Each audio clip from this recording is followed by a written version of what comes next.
What's happening, everybody? Welcome into what is going to ultimately be the first episode of Borderline Sports Show that I feel confident actually passes the threshold of us posting after rewatching some of the other stuff. We're still figuring out our stride. You know who else has figured out their stride? The Padres freaking offense, man. Seven hits in a row.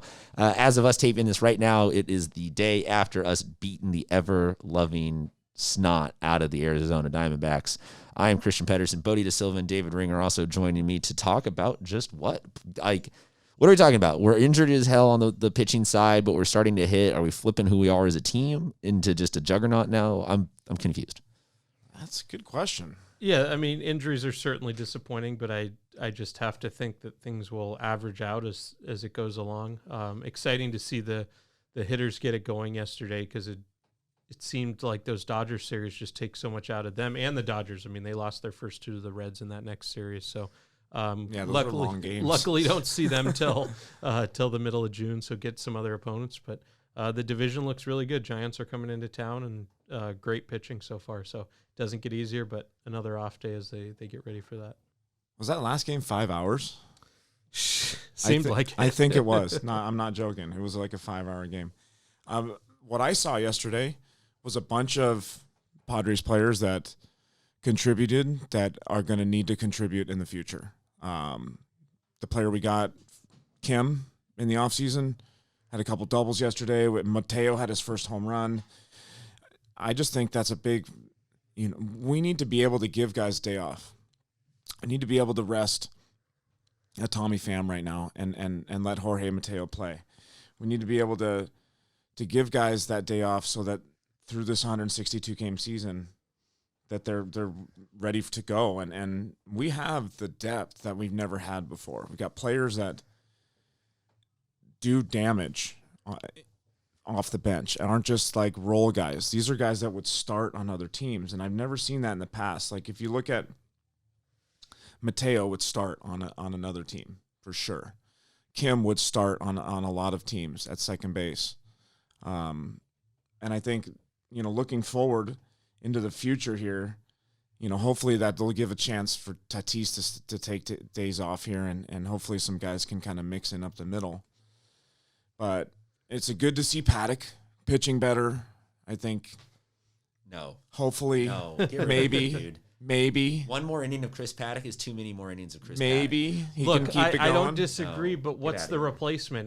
The way 4 starters. The way the depth is just falling apart this year, it's just like I just hope he can just improve, and then maybe you move on in the offseason. How about Pedro Estacio? How about Julius Justine? I heard the Mets just let go of Oliver Perez. Yeah. How about Oliver Perez? How about a pitching machine? How about we go with something that no, and I'm dead serious with this because to me you got to get the frustration out of the lineup. And if Paddock is going to be that guy where you're like, "Oh, well, he's interchangeable with some AAA arm," he's going to come with the personality of disappointment and frustration and, "Oh, he was this and he isn't this." Just give it up. Send him back down to the minors or get rid of him. Let him really retool things, really, really come back dominant again when he can be the sheriff. I don't need... Instead of just doing it in the games. It's better today, right? Yeah. So that's what I'm saying. Just completely get it out of his brain, out of his head, get him out of this, get him gone, and just burn through, do a Buck Showalter and burn through a different minor league arm every start and do 200 player moves throughout the year. I don't care. I just get gone, man. Well, Done with him. Weathers going down yesterday, it's going to be a good opportunity for us to see Gore. Great White Buffalo. And possibly see one of the future top lefties in the National League. We'll see, won't we? So was Corey Lupke. Right? He could be the next Clayton Kershaw. I got Clayton Kershaw on the show as one of my high value players. Have you guys played the show yet? Not yet. I've barely. So when you go to buy the packs, they do these whole dramatic.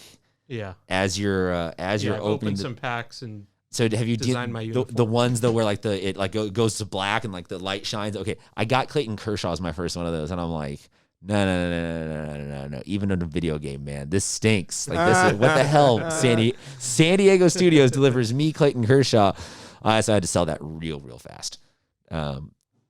Like, I don't know. What do we expect really legitimately out of Gore?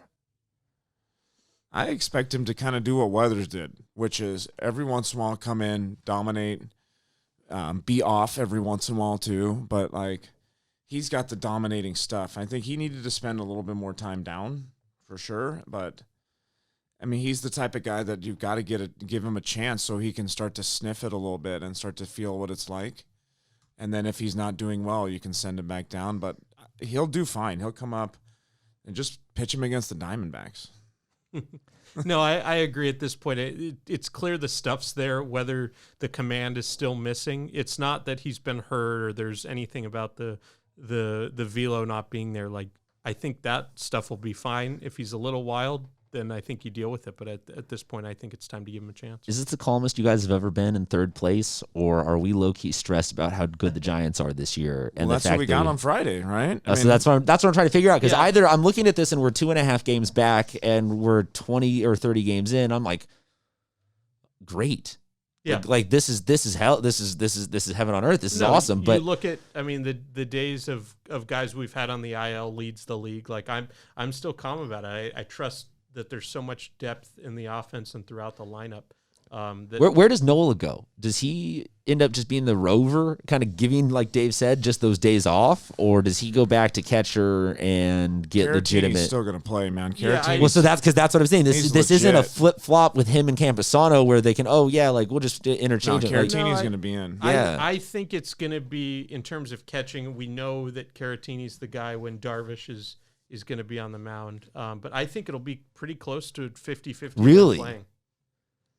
No, Yeah, see, because the thing I was with Dave. Because you got to leave Caratini in with the way that he's been gonna doing with pitch- some of these pitchers. He's going to always be in there with Darvish. And I would then- assume Snell is kind of Right. starting to latch on with And him. then maybe because he's a lefty, he'll be hitting against righties sometimes. yeah. See, I still see Caratini getting 60+% But of Nola's the. the type of guy that if we ever play any American League teams, Well, he for can sure play be the first DH. base. That's what, like He's a six. That's what, shortstop. I mean, even if you check out the highlight from last night in the 9th inning, he went in at second base and turned a great double play. So Yeah. that was awesome. well, I think wasn't he a that's- converted shortstop like that? Yes. Yeah. Yeah, he's been an infielder. I know Tingler said after the game that it's not the plan to play him in the infield. He only kept him in last night in the But case they need of, his of bat. Victor getting injured. But yeah, no, His bat it's just is so really frustrating good. with no DH because it just after Oh, getting don't it say for a that. year, it's Don't say that. oh, Don't be I'm that so guy. DH. Oh man. Padres are way better with the DH. Yeah. Can we claim Franmil back and go get the DH? Oh, I miss Padres, Franmil. Padres have the depth to be an American League DH team, pretty much. You Yeah. know, they have. Well, and with that, it's like Cronenworth gets a day on the bench, obviously comes in and pinch hit home run last night. But I love seeing Kim in the lineup just to get comfortable, a couple hits. Right. It's the more playing time he gets, I think the more he's going to contribute. So the Padres have Darvish on Friday, and then they've got Snell on Saturday, and then on Sunday to be determined. So that Well- could possibly be a Gore start. This could, I would plug somebody instead of throwing off the days. Like I would put somebody in there, right? You're not going to move up no, the rotation. you're going to have yeah. to plug in someone that In his press conference yesterday, Tingler said he's not saying that it won't be Lamet at this point, which would completely shock me. But he threw a hard bullpen and said he felt great. So I just don't know what's going on injured wise because Do I need to quote Kyle Shanahan on this one? We won't See, the even. thing We is don't that know if they we're even can't- going to be alive on Sunday, so we don't. Padres can't keep doing that to their bullpen. Like Yeah. if Lamet comes in and can only throw 2-3 innings, and then they've got to throw Stammen for 3 or 4 innings. It's just yeah, they were lucky enough this week having the Dad. off days on either side of the Stammen Arizona is series, dad. but- Stammen is the guy that just picks up everything when you need it to be picked up. Like it would fit in character if instead of of just his normal coming out of the bullpen, if Craig Stammen put on a hard hat, came out with a lunch pail, and then in the lunch pail was his baseball hat and glove. He just puts the lunch pail down at the side of the mound and just goes to work. I was having some interesting text conversations yesterday, and we'll get out of here on this. Just saying that the Padres got Giants the next 3, Pirates the 3 after that, Giants the next 3, and so it's I think it's gonna end up being the same as the Dodgers thing. Big these series really that tough drains, hard losses in the middle, big series that drains, but it's gonna be a lot of telling.